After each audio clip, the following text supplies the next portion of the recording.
आज हम बात कर रहे हैं क्लास 12 केमिस्ट्री के जितने भी इंपॉर्टेंट क्वेश्चन हैं पूरी केमिस्ट्री आज मैं आपको इस वीडियो में बताऊंगा आंसर सहित। देखिए मैं जो बताऊंगा मेरे भैया आज की वीडियो में आपको जरूर नोट कर लेना है, क्योंकि ये वीडियो कुछ ज़्यादा ही इंपॉर्टेंट होने वाली है केमिस्ट्री के विशेष, और आपको कमेंट कर देना है कि कल कैसी वीडियो चाहिए। ठीक, तो मैं चलिए बात कर लेता हूँ इस वीडियो में। पहला नंबर क्वेश्चन क्या लिखा है, मानक इलेक्ट्रोड विभव। ये मोस्ट इंपॉर्टेंट क्वेश्चन है, गारंटेड है कि ये आएगा। इसका आंसर की बात की जाए तो आंसर क्या लिखा है, जब किसी धातु की क्षण 25 डिग्री सेल्सियस पर धातु की लवण की बेलन में डुबोया जाता है। बहुत आसान तरीका लिखा है मेरे भाई, ध्यान से देखना है कि जब किसी धातु की क्षण 25 डिग्री सेल्सियस पर धातु की लवण की बेलन में डुबोया जाता है तो धातु और विलयन के बीच जो विभवांतर उत्पन्न होता है, विभवांतर मतलब वही विभवांतर उत्पन्न होता है, उसे हम मानक इलेक्ट्रोड विभव कहते हैं। ये रहा आपका डिफिनेशन, मतलब इसकी परिभाषा। क्वेश्चन आपको कैसे पूछा जाएगा पता है, क्वेश्चन आपसे ये कहा जाएगा कि मानक इलेक्ट्रोड विभव कैसे कहते हैं, परिभाषित कीजिए। ठीक, तथा इसका सूत्र लिखिए।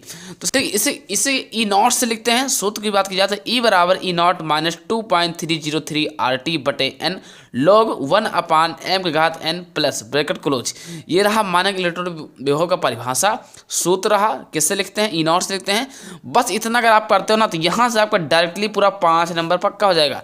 जी हाँ, बिल्कुल सही, इसमें कोई संकोच की बात नहीं है। चलिए मैं बात करने लगा हूँ दूसरा नंबर क्वेश्चन। और हाँ, अगर आप चाहते हो कि हमें से इंपॉर्टेंट क्वेश्चन की वीडियो मिलती रही, फिजिक्स हो गया है, केमिस्ट्री, हिंदी, हर एक विषय का, तो सब्सक्राइब अगर कर लेते हो तो आपका ही फायदा होगा और आगे भी आपका फायदा रहेगा। चलिए मैं पहला क्वेश्चन खत्म कर दिया। अब बात करता हूँ दूसरा नंबर क्वेश्चन क्या लिखा है।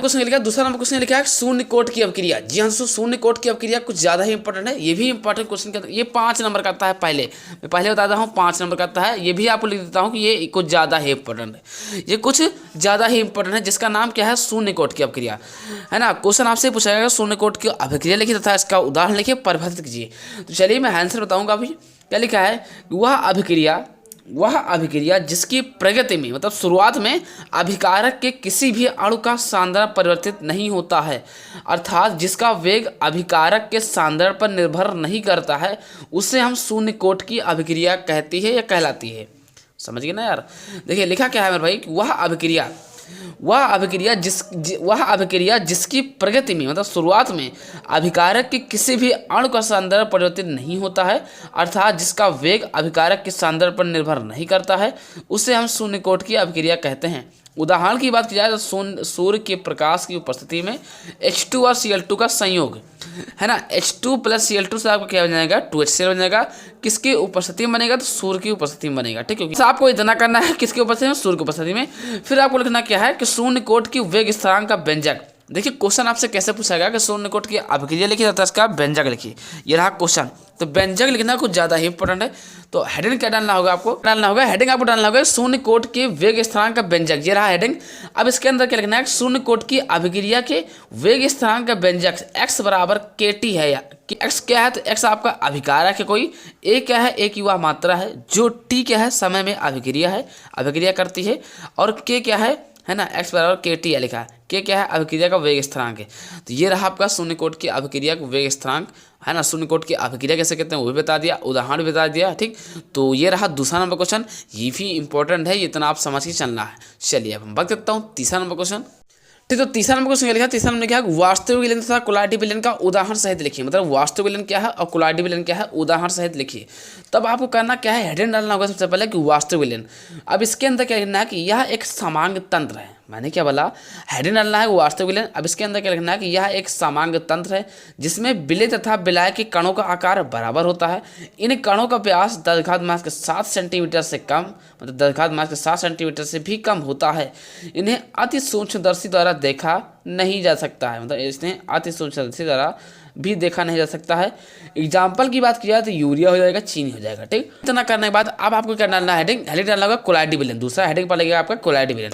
अभी इसके अंदर क्या लिखना है, चलिए इसको देख लेते हैं। और कौन सा हेडिंग डालना है, लिखना है क्या, कोलाइटिव विलयन। अब इसके अंदर क्या लिखना है, यह एक विषमांग तंत्र है। कोलाइटिव विलयन भिन्न भिन्न व्यासों के कण उपस्थित होते हैं। इस विलयन में विलय के कणों का व्यास 10⁻⁴ के 4 सेंटीमीटर से 10⁻⁷ के 7 सेंटीमीटर होता है, और विलय के कणों का व्यास 10⁻⁷ के 7 सेंटीमीटर से 10⁻⁷ के 8 सेंटीमीटर होता है। इन्हें अति सूक्ष्मदर्शी द्वारा देखा जा सकता है। कोलाइटिव विलयन को क्या किया जाता है कि सूक्ष्मदर्शी द्वारा देखा जा सकता है, और वास्तविक विलयन को सूक्ष्मदर्शी द्वारा नहीं देखा जा सकता है। ठीक, तो ध्यान रहे इसका एग्जाम्पल क्या हो जाएगा, तो गोंद हो जाएगा, जिलेटिन हो जाएगा इत्यादि। तो ये रहा तीसरा क्वेश्चन मेरे भाई, काफ़ी इंपॉर्टेंट है, इसलिए अगर आप अच्छे से तैयार कर लेते हो ना तो यहाँ से भी आपका ये 5 नंबर में आता है ये भी। ठीक, तो समझ गए होंगे यार। चलिए अब इसके बाद एक न्यूमेरिकल देख लेते हैं। चलो चौथा नंबर क्वेश्चन क्या है। ठीक, तो चलिए इसको तो कैसे लगाते हैं। देखिए इसमें क्या लिखा है कि 5.85 ग्राम सोडियम क्लोराइड 200 मिलीलीटर जल में घुला है, विलयन की मोलरता ज्ञात कीजिए। मतलब मोलरता पे क्वेश्चन तो आने आना। तो देखिए हल कैसे करना है, आपको लिखना क्या होगा, हल ना क्या होगा, यहाँ लिखने का हल। अब आपको सूत्र पता होना चाहिए कि मोलरता बराबर, जब आपको सूत्र पता है तो आपको समझो सवाल लग जाएगा। मोलरता बराबर सूत्र क्या होता है, विलेय का भार, ध्यान रखना सबसे मैं सटीक तरीके से बताऊंगा, विलेय का भार बटे विलेय का अणुभार। ठीक, ध्यान से बिल्कुल ध्यान, विलेय का अणुभार है ना, यही सूत्र आप याद करके जाइए, गारंटी है आपको अच्छे से लग जाएगा। 1000 बटे आयतन, ये रहा इसका सूत्र। ठीक, बहुत सिंपल वाला तरीका। ठीक है, इसमें कहीं लफड़ा फड़ा नहीं है। अब विलेय का भार आपको पकड़ने का तरीका होना चाहिए। तरीका क्या होना चाहिए पकड़ने का, चलिए ये बता देता हूँ। विलेय का भार जो होता है ना भाई, वो सबसे आगे वाला को क्या बोलते हैं, विलेय का भार। नहीं समझे, समझोगे आप भी। विलेय का भार हमेशा जो क्वेश्चन के आगे लिखा है ग्राम में, वही विलेय का भार है। यानी कि 5.85 क्या हो जाएगा, विलेय का भार हो जाएगा। समझ गए, नहीं समझ गए, ये विलेय का भार हो जाएगा। ठीक, अब विलेय का अणुभार क्या है, तो अणुभार में क्या है, सोडियम मतलब NaCl। तो NaCl का आपका अणुभार निकालना आना चाहिए। तो Na का होता है 23, जो कि दिया गया, ये चीज़ दिया रहेगा। ठीक, ये चीज़ दिया रहता है, इतना तो करते हैं यूपी बोर्ड में। ठीक, करना क्या है, 5 3 8 3 2 5 58.5 क्या हो जाएगा आपका, अणुभार हो जाएगा। यहाँ पर रख दीजिए 58.5, गोले लगा दिया। 1000 तो चीज़ सरकारी है, मतलब सूत्र चीज़ है, सूत्र में लिखा रहा है। आयतन क्या होता है, जो यहाँ पर मिलीलीटर में रहा है वही आयतन। ठीक, ये हो जाएगा। चलिए अब आपको करना क्या भाई, यहाँ से आपका 1 0 से 1 0 कैंसिल, 1 0 से 1 0 कैंसिल। ठीक, अब यहाँ ध्यान देना, ये हटाओ कितने जीरो लग जाएगा नीचे, 2 0। ठीक, ये हटाओ कितना जीरो लग जाएगा, 1 0। तो 1 0 से 1 0 कैंसिल, बोलो हाँ। और ये पूरा भैया 585 कैंसिल। ठीक, और इधर क्या हो जाएगा भाई, ऊपर हो जाएगा 1/10 गुणे। ठीक, ऊपर क्या लिखा है, 10/10 लिखा है 2। तो 10 से 10 कैंसिल, तो कितना आ जाएगा मेरा, 1/2।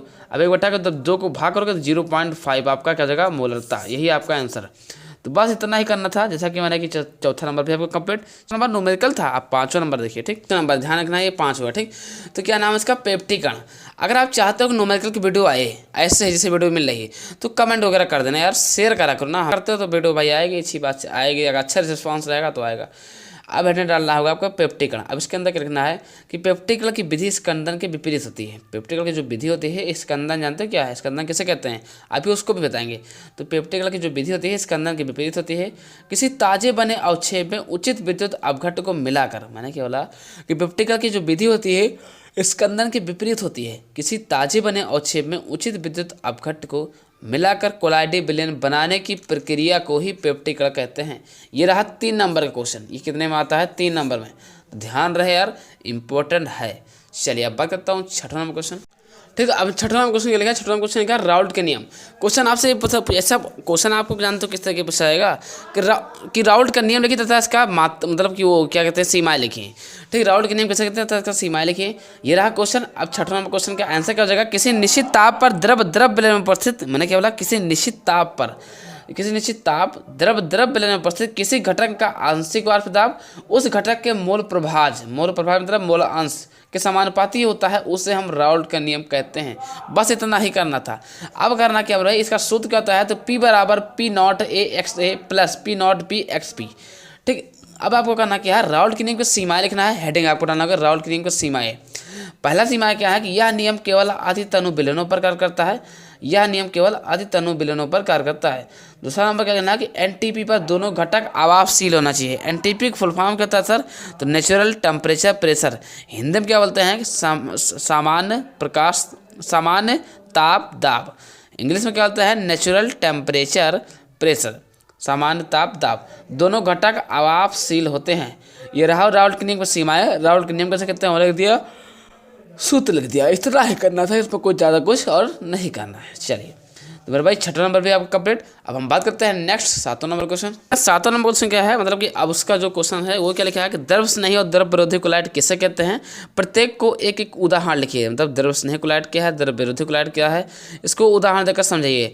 तो हेडिंग डालना होगा आपको, द्रव स्नेही कोलाइड वे कोलाइडी पदार्थ जो विलायक के संपर्क में आकर तुरंत कोलाइडी कणों में, मैंने क्या बोला, वे कोलाइडी पदार्थ जो विलायक के संपर्क में आकर क्या कहा मेरे भाई, वे कोलाइडी पदार्थ जो विलायक के संपर्क में आकर तुरंत कोलाइडी कणों में विभाजित होकर कोलाइडी विलयन बनाते हैं उन्हें द्रव स्नेह कोलाइड कहते हैं। जी हाँ दोस्तों, उदाहरण की बात की जाए, उदाहरण में क्या लिखा है, जिलेटिन, स्टार्च, गोंद, प्रोटीन आदि। क्या लिखना है आपको, हेडिंग डालना होगा कि द्रव स्नेह कोलाइड, उसमें क्या लिखना होगा कि वह कोलाइडी पदार्थ जो विलायक के संपर्क में आकर तुरंत कोलाइडी कणों में विभाजित होकर कोलाइडी विलयन बनाते हैं उन्हें द्रव स्नेह कोलाइड कहते हैं। जैसे मैंने बता दिया, जिलेटिन, स्टार्च, गोंद, प्रोटीन आदि। ये द्रव स्नेह कोलाइड तो आपने लिख दिया, लेकिन अब आपको हेडिंग डालना होगा द्रव विरोधी कोलाइड, क्योंकि तभी आपको नंबर मिलेगा पूरा 5 जब आप पूरा लेकर के आते हो आंसर तब। अब आपको हेडिंग कौन सा डालना है, द्रव विरोधी कोलाइड। अब उसके अंदर क्या लिखना है भाई, द्रव विरोधी कोलाइड में आपको क्या लिखना है कि वे कोलाइडी पदार्थ जो विलायक के संपर्क में आने पर, मैंने क्या बोला कि वे कोलाइडी पदार्थ जो विलायक के संपर्क में आने पर सरलता से कोलाइडी विलयन नहीं बनाते हैं उन्हें द्रव विरोधी कोलाइड कहते हैं। उदाहरण की बात की जाए, धात्विक हाइड्रोक्साइड यानी FeOH का होल थ्राइस। ठीक, तो फिर नेक्स्ट क्या बात करते हैं भाई, क्या लिखा है, कोलराउस के नियम। 8वां क्वेश्चन क्या है, कोलराउस के नियम किसे कहते हैं, परिभाषित कीजिए। ये रहा क्वेश्चन। ठीक, तो इसका आंसर क्या लिखना है कि अनंत अनुता पर किसी विद्युत अपघट की मूलज चालकता इसमें उपस्थित या फिर उसमें उपस्थित धनायन या ऋणायन अनंत अनुता के मूलज चालकता के योगफल के बराबर होता है, उसे हम या इसे हम कोलराउस के नियम कहते हैं। ठीक, लैम्डा m से आपका इनफाइनाइट गया है ना, फिर लैम्डा n प्लस है प्लस n माइनस है। n प्लस क्या है, धनायनिक संख्या है, n माइनस क्या है, ऋणायनिक संख्या है। तो ये रहा मेरे भाई कोलराउस का नियम बता दिया, सूत्र बता दिया, n प्लस धनायनिक संख्या, n माइनस ऋणायनिक संख्या। अब आपको लिखना क्या है, अनुप्रयोग कौन कौन से हैं, कम से कम 2 अनुप्रयोग तो कंपलसरी है, लिखना जरूरी भी है। ठीक, तो पहला नंबर क्या लिखना है कि अनंत अनुता पर दुर्बल विद्युत अपघट की मूलज चालकता, अनंत अनुता पर दुर्बल विद्युत अपघट की मूलज चालकता। दूसरा नंबर क्या लिखना है, दुर्बल विद्युत अपघटों की वियोजन की मात्रा की गणना। तो ये रहा मेरे भाई, इसका भी बता दिया। चलिए अब इसके बाद में बताने वाला हूँ। ठीक, तो अब बात करते हैं मेरे भाई 9 नंबर क्या लिखा है, हेनरी के नियम। मतलब नेक्स्ट क्या लिखा है, हेनरी के नियम। इसका आंसर क्या हो जाएगा, क्वेश्चन देखिए कैसे पूछाएगा कि हेनरी के नियम लिखिए तथा इसका परिभाषित कीजिए, है ना। तो ये रहा क्वेश्चन। आंसर क्या हो जाएगा कि इस नियम के अनुसार स्थिर ताप पर किसी गैस के द्रव में विलेयता गैस के दाब के समानुपाती होता है, इसे हम हेनरी के नियम कहते हैं। ठीक, एकदम सिंपल तरीके से अगर आप क्वेश्चन बैंक से तैयार करते हो या कहीं किताब वगैरह से तैयार करते हो तो काफ़ी कठिन पड़ जाएगा, तो मैं आपको सिंपल तरीके से बता दिया हूँ। ठीक, ये बात मेन चीज़ इसमें क्या है, एम समानुपाती पी की। अगर आप समानुपाती के निशान हटाते हो तो यहाँ पर लग जाएगा बराबर, जो कि एक नियतांक जुड़ जाता है के। अब रही बात कि सर एम क्या है, तो एम आपकी घुली हुई गैस की मात्रा है। ठीक, पी क्या है, तो साम्य पर गैस का दाब, के क्या है, समानुपाती स्थिरांक। तो हेनरी के नियम मैंने भी बता दिया। चलिए नेक्स्ट अब बात करता हूँ, बात करते हैं लिगेंड। लिगेंड काफी इंपॉर्टेंट क्वेश्चन है। अब इसका आंसर क्या हो जाएगा कि वह आयनिक स्पीशीज जो संकर यौगिक में केंद्रीय आयन से अस्थायी रूप से जुड़ी होती हैं उन्हें हम लिगेंड कहते हैं। 2-3 बार अगर आप याद करते हो तो गारंटेड है सारे के सारे क्वेश्चन ऐसे आपको रिपीट करते रहिए 2 या 3 बार। तो अब देखो याद करना नहीं, आपको याद होना चाहिए, क्योंकि आपका पेपर बहुत निकट आ चुका है। नहीं भी याद है तो आज इसको नोट करके याद कर लो, कम से कम 2-2, 3-3 बार अगर आप पढ़ते हो दिन भर पे अच्छे से, तो यही खुद ही याद हो जाएगा।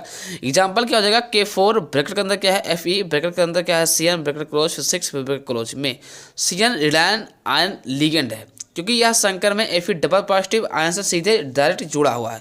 तो ये लिखना कुछ ज़्यादा जरूरी है। ठीक, तो लिगेंड किसे रहा, किसे कहते हैं, परिभाषित कीजिए, ये मैंने बता दिया। चलिए अब इसके बात करता हूँ नेक्स्ट। अब हम बात करते हैं सबसे काफ़ी इंपॉर्टेंट क्वेश्चन क्या लिखा है, टिंडल प्रभाव। जी हाँ दोस्तों, ये आप सोच के मत जाना कि नहीं आता, ये आता है, पूछ लिया जाएगा तो आप लोग परेशान हो जाएंगे, ये बोलोगे आउट ऑफ सिलेबस। ऐसा नहीं है, ये आता कई बार पूछा भी गया है ना। तो ध्यान रहे, अगर आप क्वेश्चन बैंक में है तो ये आएगा। ठीक, तो टिंडल प्रभाव क्या है, टिंडल प्रभाव है ना, इसका आंसर क्या हो जाएगा, आंसर क्या हो जाएगा, टिंडल ने पाया कि अगर प्रकाश के प्रबल पुंज को अंधेरे स्थान में रखकर गुजारा जाए, बहुत आसान है, बहुत जल्दी आ जाएगा। टिंडल ने पाया कि अगर प्रकाश के प्रबल पुंज को अंधेरे स्थान में रखकर गुजारा जाए तो उस पुंज का रास्ता प्रकाशित होने लगता है। जैसे आप अपने अंधेरे कमरे में गए, वहां पर अगर आप टॉर्च जलाते हो, देखिए तो कुछ रोशनियां सीधी सीधी जलती हैं। वही कहने तो ये है कि इस घटना जो होता है ना, ये घटना टिंडल का प्रभाव कहलाता है। ऐसे कोलाइडी कणों द्वारा प्रकाश की प्रकीर्णन द्वारा होता है। ठीक, ये आपको चित्र बना देना है ये। ठीक, जैसे अंधेरा कमरा है, अगर आप लाइट मारते हो तो देखिए क्या होता है, पहले तो डायरेक्ट सीधा सामने जाता है ना, उसके सामने अगर आप उंगली लगाते हो तो लाल हो जाती हैं। तो बहुत सारी चीज़ें आती हैं, ये सब जो घटना होती है ना, सब टिंडल के प्रभाव के द्वारा है। ठीक, ये क्या है मेरे भाई, जो प्रबल पुंज है ये क्या है, टिंडल प्रदत्त शंकु है ना, ये कंप्लीट। अब हम बात करते हैं स्कंदन क्या है, स्कंदन किससे कहते हैं, स्कंदन से आप क्या तात्पर्य। ठीक, चलिए अब इसका आंसर क्या हो जाएगा कि जब किसी विलयन में विद्युत अपघट की थोड़ी सी मात्रा मिला दी जाती है, जब किसी विलयन में विद्युत अपघट की थोड़ी सी मात्रा मिला दी जाती है तो कोलाइडी विलयन अवक्षेपित हो जाता है या फिर नीचे बढ़ जाता है। इस क्रिया को ही स्कंदन कहते हैं। बहुत सही था। जब किसी विलयन में विद्युत अपघट की थोड़ी सी मात्रा मिला दी जाती है तो कोलाइडी कण या तो कोलाइडी विलयन अवक्षेपित हो जाता है या नीचे बढ़ जाता है। इस क्रिया को स्कंदन कहते हैं। उदाहरण की बात की जाए तो स्कंदन की विधियां लिखना होगा, नंबर 1 लिखना होगा उबाल करके, दूसरा क्या है ठंडा करके, तीसरा क्या लिखना है विद्युत अपघट को मिला करके। ये 5 नंबर में आता है। अब आप समझ लीजिए ठीक स्वयं कि कितना इंपॉर्टेंट हो सकता है आपके लिए। ठीक, तो चलिए अब एक क्वेश्चन और है डीएनए तथा आरएनए में अंतर, चलिए उसको देख लेते हैं। वो भी केमिस्ट्री के अंतर्गत है और काफी इंपॉर्टेंट। अब हमारे कहते क्या है डीएनए और आरएनए में अंतर कीजिए। ये 5 नंबर का क्वेश्चन है, महत्वपूर्ण अंतर के अंतर्गत आता है कि डीएनए तथा आरएनए में अंतर लिखिए। तो आपको एक तरफ हेडिंग डालना होगा डीएनए, एक तरफ आपको डालना होगा हेडिंग आरएनए। अब इसमें क्या लिखना होगा, नंबर 1 क्या है, यह प्रायः सभी जीवों में पाया जाता है। इसमें क्या लिखना होगा आरएनए में कि यह कुछ वायरस में पाया जाता है। देखिए ध्यान से देखना है, थोड़ा डिफरेंस थोड़ा है। डीएनए में क्या लिखा है पहला नंबर कि यह प्रायः सभी जीवों में पाया जाता है, उसमें क्या लिखा है कि यह कुछ वायरस में पाया जाता है। ठीक, दूसरा नंबर क्या लिखा है डीएनए में, देखो दूसरा नंबर क्या लिखा है कि इसमें डीऑक्सीराइबोस शर्करा पाई जाती है। इसमें क्या लिखा है, इसमें राइबोस शर्करा पाई जाती है। इसमें तीसरा नंबर क्या लिखा है कि यह मुख्य रूप से केंद्रक पाया जाता है। इसमें क्या लिखना है कि यह केंद्रक तथा कोशिका दोनों में पाया जाता है। ठीक, ध्यान रहे इससे आसान आपको कहीं मिलने वाला नहीं। नोट्स है, अगर आपको नोट्स चाहिए तो बताना यार, कमेंट वगैरह कर देना, मिल जाएगा आपको, है ना, पूरा अवेलेबल है, परेशान ना होइए। ठीक, चौथा नंबर क्या है डीएनए से आरएनए का निर्माण होता है। इसमें क्या लिखना है चौथा नंबर, कुछ विषाणुओं में ही आरएनए से डीएनए का निर्माण होता है। मतलब इसमें क्या है डीएनए से आरएनए का निर्माण होता है। इसमें क्या लिखना है कुछ विषाणुओं में ही आरएनए से डीएनए का निर्माण होता है, एकदम अपोजिट, है ना। तो मैंने भाई ये 4 अंतर थे, है ना, एक एक कि आपका 4 पॉइंट थे, डीएनए और आरएनए में 4 पॉइंट पड़ते हैं। तो ये 4 पॉइंट आपको अच्छे से तैयार करना है। ये अंतर आने के चांसेस ज़्यादा पाए जाते हैं। अगर आपने बायो ले रखा है तो आपके लिए कुछ ज़्यादा ही इंपॉर्टेंट है। ठीक, चलिए आशा करते हैं हम वीडियो देख करके समझ गए हैं। अगर समझ गए हैं तो प्लीज़ लाइक करके चैनल को सब्सक्राइब कर देना है और फिर मिलते हैं किसी नेक्स्ट वीडियो के साथ। जय हिंद, वंदे मातरम। और कल कैसी वीडियो चाहिए कमेंट बॉक्स में कमेंट जरूर कर देना है।